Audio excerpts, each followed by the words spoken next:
Picture the baking aisle. It's a wall of comforting promises, bags of potential for fluffy cakes, chewy cookies, and crusty artisanal breads. It's a place most of us navigate on autopilot. We grab a familiar bag, maybe the one on sale, and head to the checkout without a second thought. But what if that simple, almost unconscious choice has a bigger impact than you ever imagined? What if the secret to elevating your baking from good to absolutely unforgettable, or even making a subtle shift in your daily diet, is hiding in plain sight on that very shelf? The difference often comes down to a single word on the label: bleached or unbleached. It seems like a minor detail, but this one distinction is a culinary crossroads. It can dramatically alter the texture of your pancakes, making them spread thin or stack high. It dictates the rise of your sourdough, the tenderness of your birthday cakes, and even the nutritional profile of the food you and your family eat every single day. This isn't just about baking, it's about understanding what's really in our food. Welcome to Consumer's Choice Top 5. Today we're embarking on a deep dive investigation into one of the most fundamental ingredients in our kitchens. We're going beyond the marketing jargon to uncover the hard facts. We'll explore the science behind the bleaching process, what chemicals are used, and are they really safe? We'll compare it to the natural aging of unbleached flour and see how that affects protein and gluten development. But we're not stopping at theory. We've taken both types of flour into our test kitchen and put them through a series of rigorous head-to-head baking challenges. We're talking delicate, airy cakes versus dense cupcakes, perfectly spread chocolate chip cookies, and rustic, chewy pizza doughs. We'll show you the side-by-side results, from crumb texture to color and taste, so you can see the difference for yourself. We'll even bust some common myths about safety and nutrition.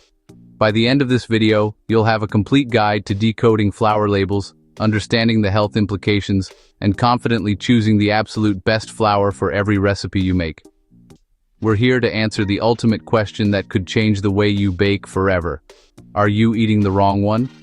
We have so much to unpack, so before we sift through the details, make sure you're subscribed to Consumer's Choice Top 5.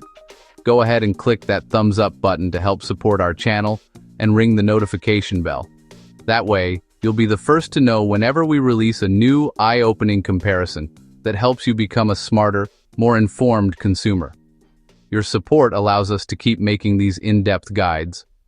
Now, let's get started. Let's start with something most people never hear the truth about: a secret hiding in plain sight in your pantry. Bleached flour is not naturally white.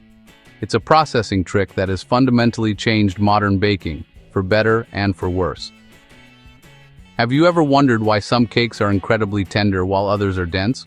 Or why your homemade bread doesn't have that perfect chew? The answer might just lie in this one simple, yet crucial difference. Freshly milled flour actually has a yellowish tint from natural pigments called carotenoids. Traditionally, it was aged for several months, allowing it to whiten naturally through oxidation. But in our fast-paced world, manufacturers developed a shortcut.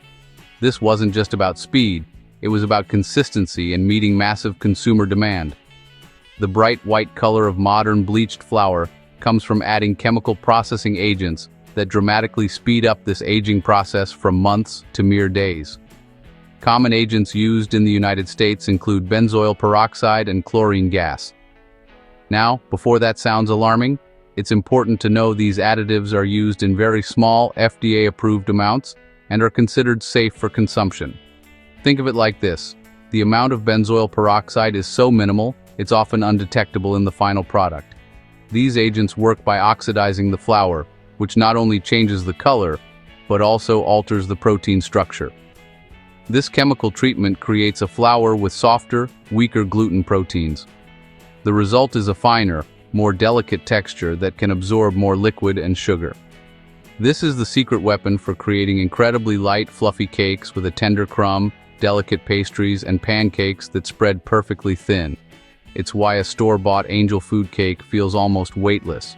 So while this doesn't mean bleached flour is dangerous, it absolutely means it's highly processed. Those chemicals change more than just the color. They fundamentally alter how the flour behaves in your recipes, giving you a very specific outcome. Understanding this, is the first step to mastering your baking and choosing the right flour for the job, every single time. Unbleached flour, on the other hand, ages naturally. It slowly whitens over time as proteins mature. No chlorine, no bleaching agents, just time and oxidation. Unbleached flour is often considered more natural, but that doesn't automatically make it perfect. Here's where it gets interesting, and where you really need to listen. Bleached flour loses a few natural nutrients during processing, made with bleaching agents like benzoyl peroxide or chlorine. Slightly lower protein, softer texture, and easier to digest for some people. Unbleached flour, naturally aged with no chemical bleaching. Slightly higher protein retains a bit more of its natural nutrients, less processed overall. So while the difference isn't massive, there is one. And if you bake for kids, family, or have digestive sensitivity, this matters. Now let's talk about taste, texture, and what happens when you bake.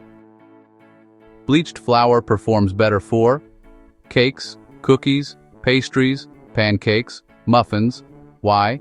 Bleaching weakens the gluten bond, making flour softer, lighter, and fluffier. Unbleached flour performs better for bread, bagels, pretzels, pizza dough, rolls. Higher protein, stronger structure. Here's the secret. Most professional bakers use different flours for different jobs.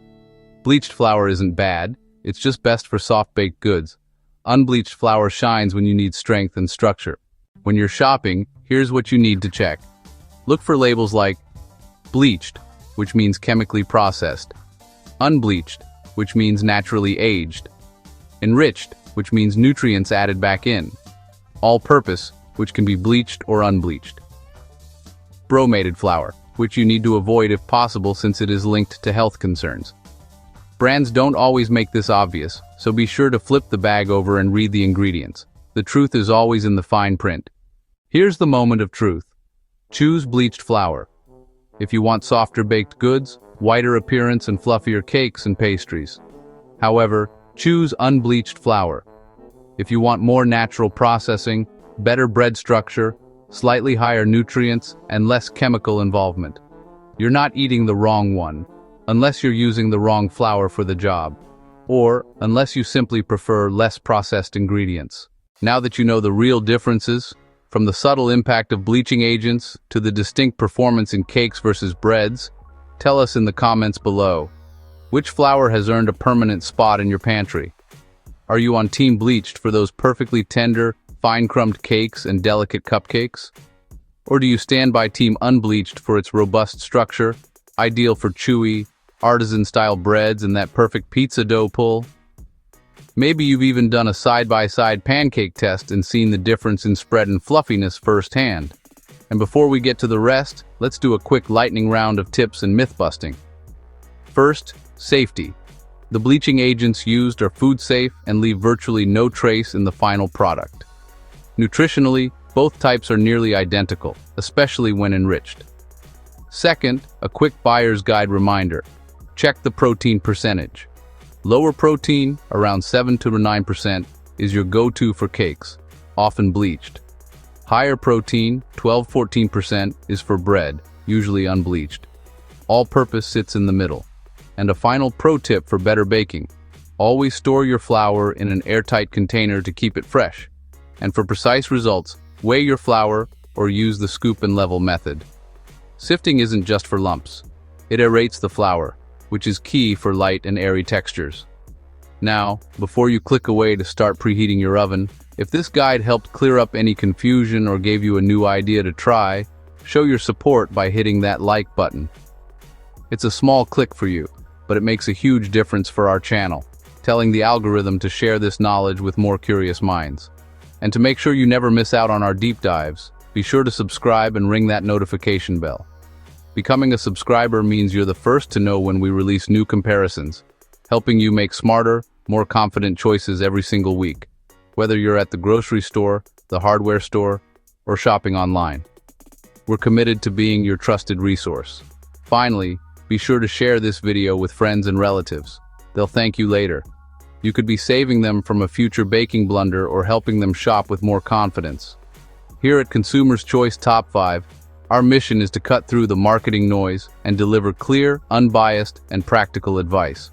We drop new videos every week packed with insight, value, and surprising comparisons, just like this one, all designed to save you time and money. Thank you for joining us today. Stick around. Your next favorite tip is just one click away.